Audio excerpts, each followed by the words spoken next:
muito a palavra repetida, né? Então, a gente fala aluno sujeito, professor sujeito, subjetividade, aprendizagem terapêutica.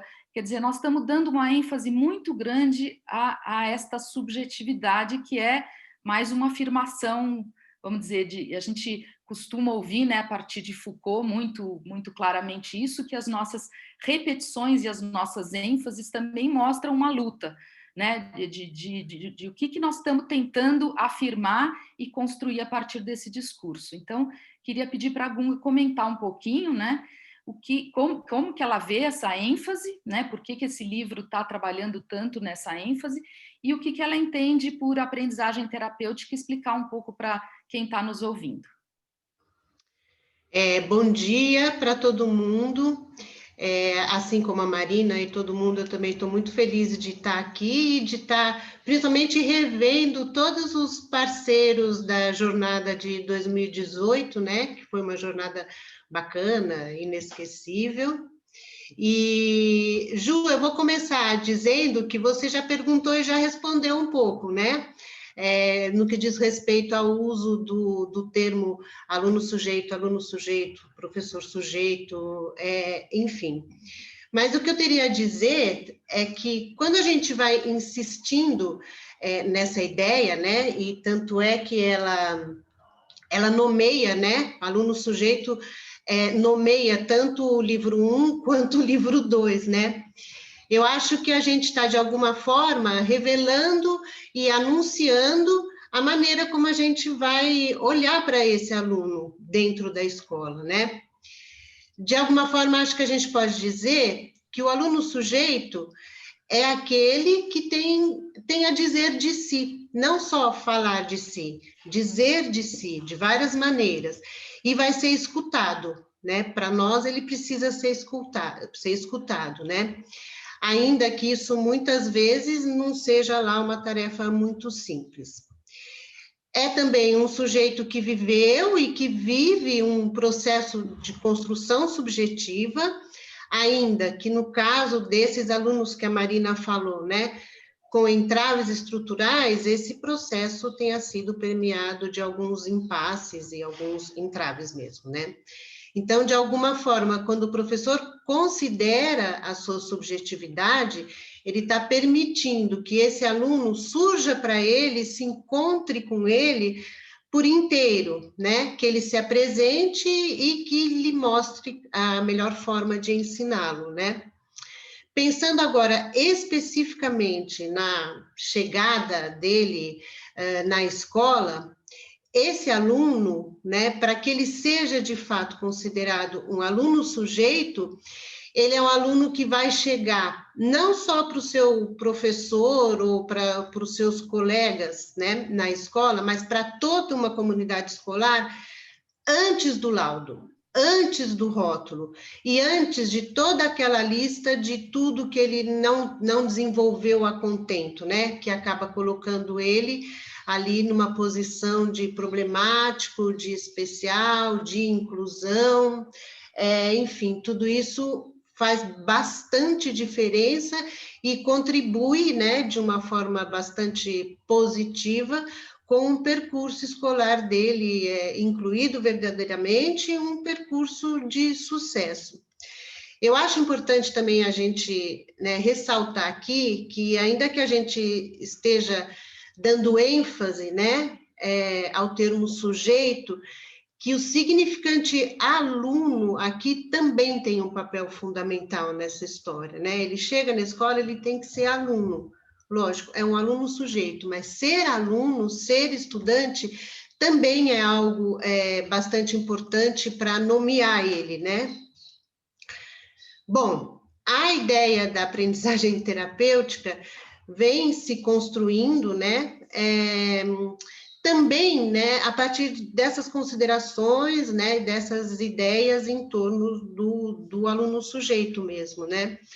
A gente pode dizer, né, que a aprendizagem terapêutica é uma ampliação, né, das reflexões que são feitas desde sempre ali no espaço do lugar de vida, sobre as relações entre o tratar, o educar e o tratar, que esse é o grande eixo articulador lá do trabalho do lugar de vida, que é a educação terapêutica.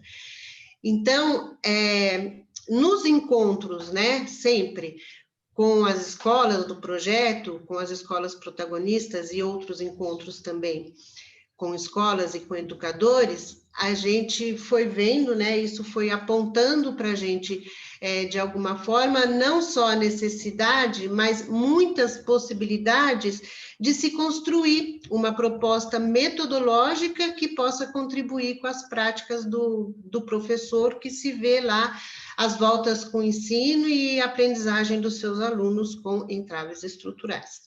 Então, nesse capítulo do livro, a gente vai encontrar alguns pressupostos e algumas condições preliminares para que a aprendizagem aconteça, né?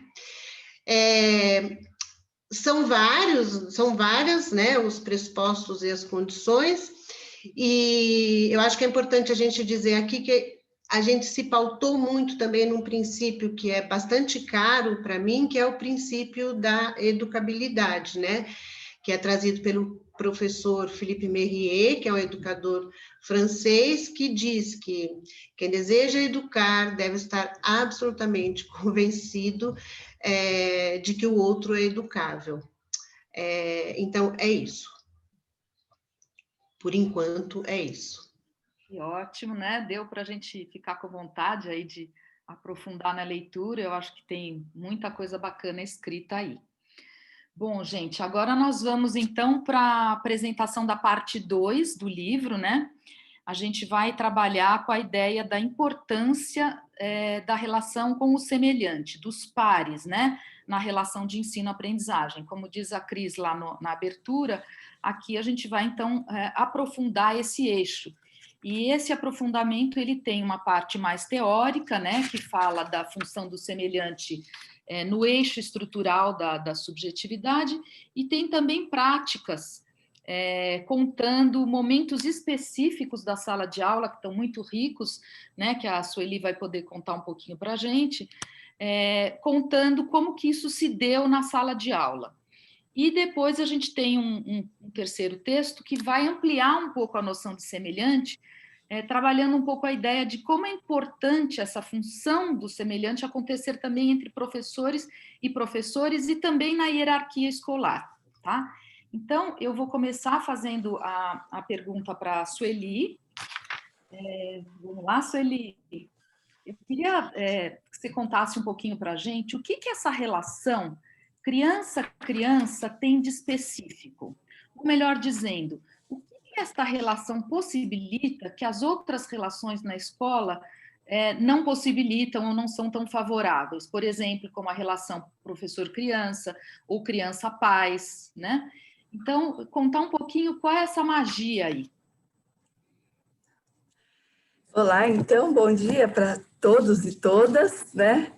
É uma pena a gente não poder estar junto no mesmo espaço, né? A gente teve uma convivência tão bacana, tão intensa durante, né, todo o processo de trabalho no lugar de vida, e a ideia do lançamento desse livro era a gente poder estar junto de novo e até na referência ali com o público, né? Então, vamos falar desse lugar estranho que a gente está vivendo esse ano, né? Dessa escola estranha que a gente está vivendo esse ano também. Então, para começar, eu queria primeiro destacar e agradecer, né, as minhas parceiras de estudo, de reflexão, de escrita, né, que é a Regina Drummond e a Vera Chiptin, são minhas colegas de trabalho na escola, e então eu estou falando em nome, né, deste grupo, né. E acho que foi um trabalho muito bacana, muito intenso, né? Trabalhar em parceria com colegas da escola também, né?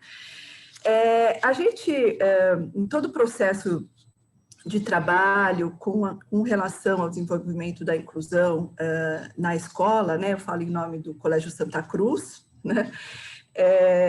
A gente, um dos fatores, um dos aspectos que a gente vem trabalhando, né, é uma aposta no trabalho de interação entre os alunos, né?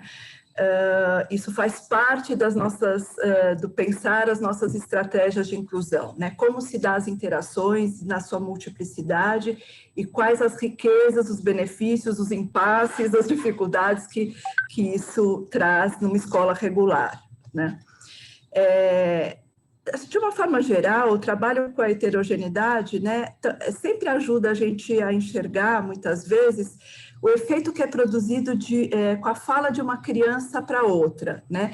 E quanto, muitas vezes, a fala de uma criança a outra é muito mais significativa do que repetidas intervenções de adultos, pais ou professores, né? A gente vê a potência que isso tem, muitas vezes, nas interações entre as crianças, né? E isso não é diferente, né, em relação às crianças e adolescentes com entraves na constituição psíquica, né?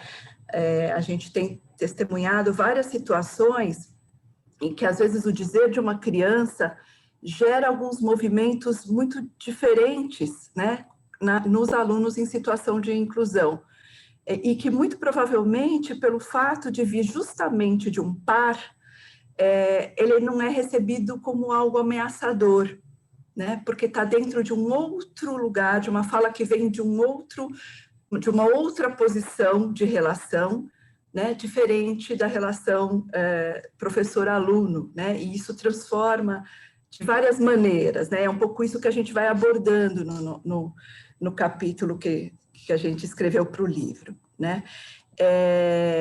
Na relação entre os pares, né, existe o que a gente chama do processo de identificação, né, e que isso sustenta a possibilidade de uma outra maneira de se relacionar.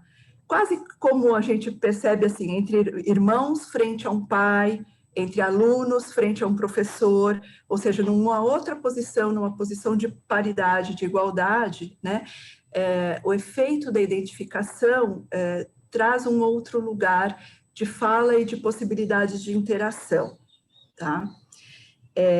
Muitas vezes, né, em nome do desejo do pertencimento ao grupo, né, o aluno se propõe a novas experimentações, a novos desafios, né, que talvez não faria só por uma solicitação de um professor. A gente vê que a convocação do grupo, a convocação de um colega abre oportunidades, né? Porque ele quer pertencer, porque ele quer estar ali, ou porque ele quer ser igual em algumas situações, isso convoca, né? Muitas vezes a criança a outras formas de participação, né? A gente, enfim, né, uma outra questão que tem a ver com a questão em relação à questão da aprendizagem, a gente fala muito dos pares colaborativos, né? Ou seja, quando as crianças podem se ensinar e aprender, né, na relação entre elas, né?